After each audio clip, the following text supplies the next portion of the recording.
Liverpool's 1-1 draw with Sunderland at Anfield wasn't a bad day or a missed chance. It was the clearest confirmation yet that this team has no solutions and no direction under this manager.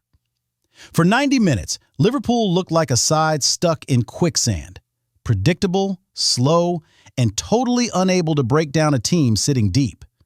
The possession meant nothing, the pressing had no bite, and the attacking play was lifeless. It wasn't just a poor performance. It was a performance that exposed the structural breakdown of the entire team. Isak was invisible, touching the ball barely a handful of times, yet Arne continues forcing him into the 11 at the expense of Ekitike, the one forward who actually showed energy and productivity earlier in the season. Ekitike now looks defeated, like a player who knows he will sit on the bench no matter what he does. And then you have Wirtz, moved right, left, central, back to the left, with zero stability in his role. Despite the chaos, he still created Liverpool's only real spark of quality, scoring a goal that was then taken away and ruled as an own goal, all to preserve the "Wirtz hasn't scored in 14 matches" narrative. Even the one bright moment in the match got stripped away. Defensively, Liverpool continue to crumble on set pieces, both for and against. There is no structure, no clever movement, no rehearsed patterns. It raises a real question. What exactly is the set-piece coach being paid to do?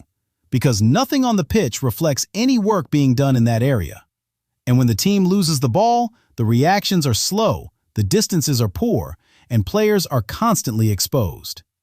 Then there's Chiesa, a player who gives Liverpool energy and unpredictability, yet Arne only brings him on when the team is losing. When the team is winning or comfortable, he stays glued to the bench. Today, he sprinted back and saved a certain goal with an incredible recovery run, and instead of feeling joy, it felt bittersweet. He keeps rescuing a manager who barely trusts him. If you gave Chiesa real minutes, he could change games. Instead, he gets 7 to 8 minutes per match and is told to make something happen. This match was also a massive opportunity in the table. Chelsea dropped points. A win would have moved Liverpool into a much stronger position for the top four. But instead, they threw it away with one of their most passive performances of the season. And yes, top four is the target now, not the title. The title conversation is over. Liverpool cannot afford to sink into the Europa League or Conference League next season. But with this form, that's exactly where they're heading. Cody Gakpo continues to be a black hole in attack, cutting inside, smashing the ball into defenders, slowing transitions, and offering nothing on the dribble. He overhits passes, loses duels, and provides zero threat. Meanwhile, Salah came on with urgency, but looked frantic rather than sharp, a product of a system that gives attackers no structure, no automatisms, and no plan in the final third. The midfield was once again flat. McAllister looks like a shadow of the player who dominated duels last season. Gravenberch shows glimpses, but feels lost without the coaching influence of Heitinga from last year. Szoboszlai is being played everywhere at once. Right wing, central mid, attacking mid, even makeshift fullback, and somehow is still one of the only players performing at a respectable level. Van Dijk continues his inconsistency. One game world-class, the next making basic mistakes.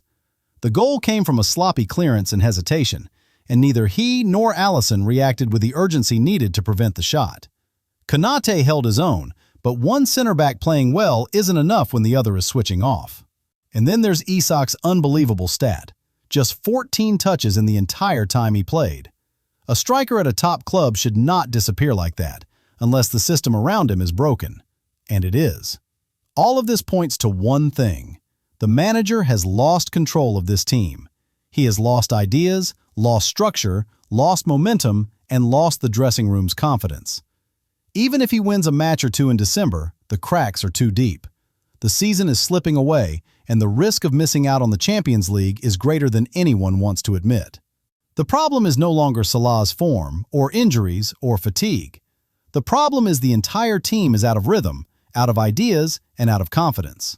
Liverpool didn't just drop 2 points tonight. They revealed the full extent of their decline. And unless major changes are made soon, this season could spiral into something far worse than a draw at Anfield.